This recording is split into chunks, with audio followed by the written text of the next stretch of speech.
Walk on through the wind.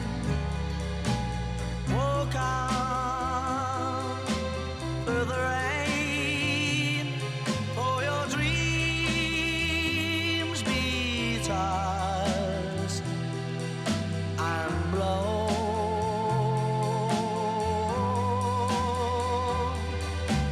Walk on. So here we are with another edition of Bantams Small Talk, Isolation episode 6. Today I'm delighted to be with Prof, I hope I pronounced that right, from the Burns Unit. First of all, thanks for joining us, and have you had a good day today so far? Thank you. Thanks for having me. Yeah, it's been all right. Yeah. First of all, can you tell us? I've thought of an extra question. Can you tell people, pronounce your name and tell us your exact position, please? I'm Ajay Mahajan, Professor of Plastic Surgery and Director of Research at the Plastic Surgery and Burns Research Unit at the University of Bradford and Consultant Plastic Surgeon at Bradford Teaching Hospitals. Yeah, I'll go on to my first question. Sadly, this year, through this horrible lockdown, we couldn't attend this year's service. However, personally, I still thought it was fantastic, and I thought the respect was absolutely brilliant, if not more. I saw yourself on it. What do you think to how it went yesterday? I think it went very well. I must say Ryan Sparks and the club did an excellent job of putting it together very nicely. And so some very good messages in it. In some ways, yes, there's nothing like gathering together in Centenary Square every year and meeting people and sharing our sentiments with each other. But I think given the circumstances, the club did a fantastic job with the memorial service this year. And I think it also, in a way, it also gave an opportunity to a lot of people getting involved in it, especially for people who live outside Bradford all over the world. I'm sure they must have really appreciated the opportunity. Yeah, they will do. Can I ask how long you've been involved with the Burns Unit and how you got involved? It's almost 10 years now. I came to Bradford essentially looking for a job because I'd heard about the research and about Professor David Sharp's work. And naturally, I wanted to be a part of it. At the time, I wasn't sure as to where things would lead, but I'm really glad that I could take up the position after David retired. Yeah, for those that aren't fully aware of the services and medical care that you provide, can you explain what you did and what you do now, so people know? I think the research unit is actually based in the University of Bradford, so it's not exactly treating patients with burns that we do. We do treat patients with minor burn injuries at the Bradford Royal Infirmary. But apart from the clinical aspect of it, it is quite important to do research into basic wound healing and things like that can help improve outcomes. And that is what we do in the labs at the university. We have teamed up with the Center for Skin Sciences at the University of Bradford, which is led by Dr. Julie Thornton and her colleagues. And we've got a fantastic opportunity there with working with them under our Dean, Alistair, as well. So it's a great unit to be in. Yep, and moving on to the question, obviously, how is the Burns Unit funded apart from donations, and from how far over the world do you get donations? Well, the Burns Unit has been going all these years because of the generosity of the people of Bradford, Bantams everywhere, not only in Bradford but all over the world. We have had various fundraising events organized in Spain, in Argentina, in Australia. So wherever there are Bantams, they've always supported us, and that's what has kept us going. Yeah. As you may, we'll move on to the next question. As you may remember, I did have a memorable signed ball from that time that I lent to the Bradford City Museum that was there a few years ago.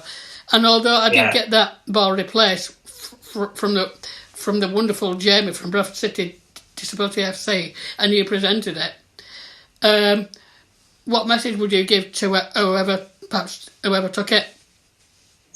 It's really sad that happened. Obviously, your intentions were very good in sharing what you had with the fellow Bantams, and it really was very sad that somebody had took it. It was very thoughtless of them to do it. But I'm really glad that Jamie chipped in and made sure that it did get a replica at least. Although not the same, but at least your sentiments were respected. Yep. How can I ask how technology has changed over the years to help you continue the fantastic and amazing work that you do? Well, obviously things have changed a lot, and that's part of the reason why having a research unit is quite important for plastic surgery. In fact, I'm proud to say that we are one of only about 16 research units dedicated to plastic surgery in the UK. And with time, obviously things have evolved. Recently, we've done a project on trying to analyze burns using IT technology so that we get a better estimate of what area of burns a patient has before the patient is being referred onto a burn center so that they can receive the appropriate treatment even before they get to the burns unit. And then we've been looking at various other things to try to improve wound healing. So with each of this, it's a step towards improving healthcare for the future. Yeah, that's absolutely fantastic. I have been asked to ask, if you don't mind, do you remember the doctor at the burns unit? I think his name was Prof. Sharp or something like that. Sorry? Do you remember the doctor that worked at the burns unit? It was called Prof. Sharp. I think I've been asked to ask you, did you know him? Yeah, I know him very well. He's a very good friend. Yep, and what did he contribute towards the burns unit? And well, he obviously was instrumental in leading the response towards the fire disaster that happened 35 years ago.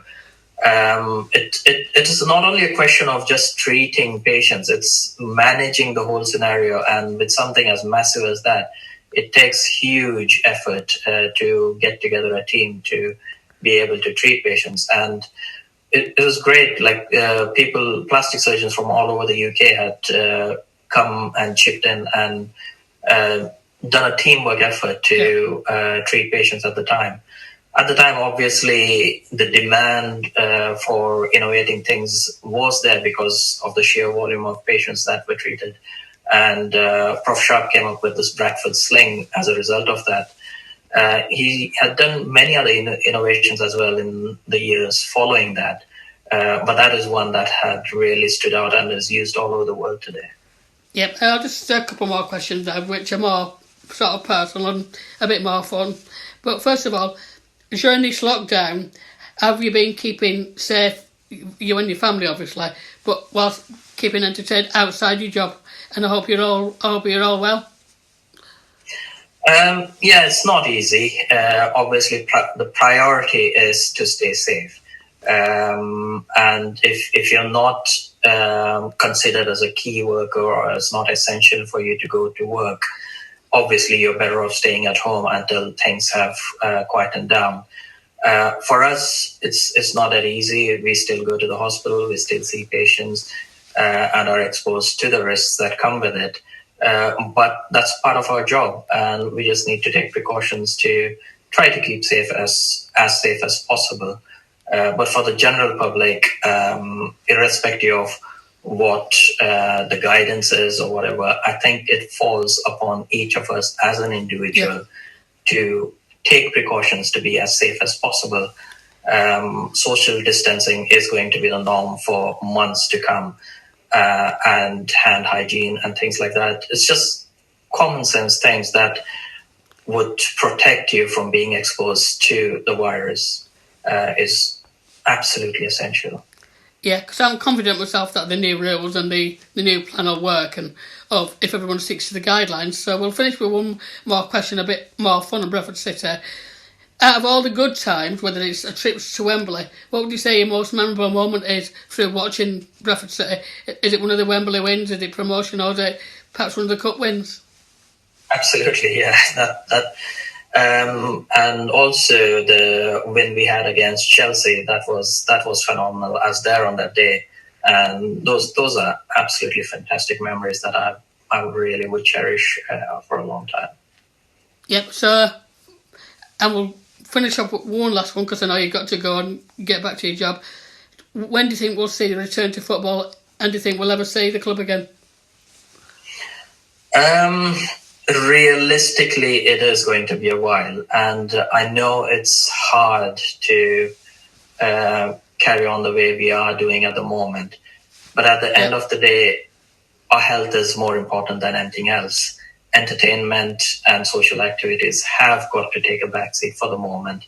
If we are there tomorrow, we'll always enjoy it tomorrow. But we've got to make sure that we get through this and are there tomorrow to enjoy these things in life again. And we will do, but we've got to be patient and careful. Yep, exactly. So I'd like to thank you for your time, and to say I think you and everyone involved with the Burns Unit do a fantastic job. So keep safe and have a good day, and thank you for your time. Thank you very much. Thanks, Nick. Nice to see you. Thank you. Take care.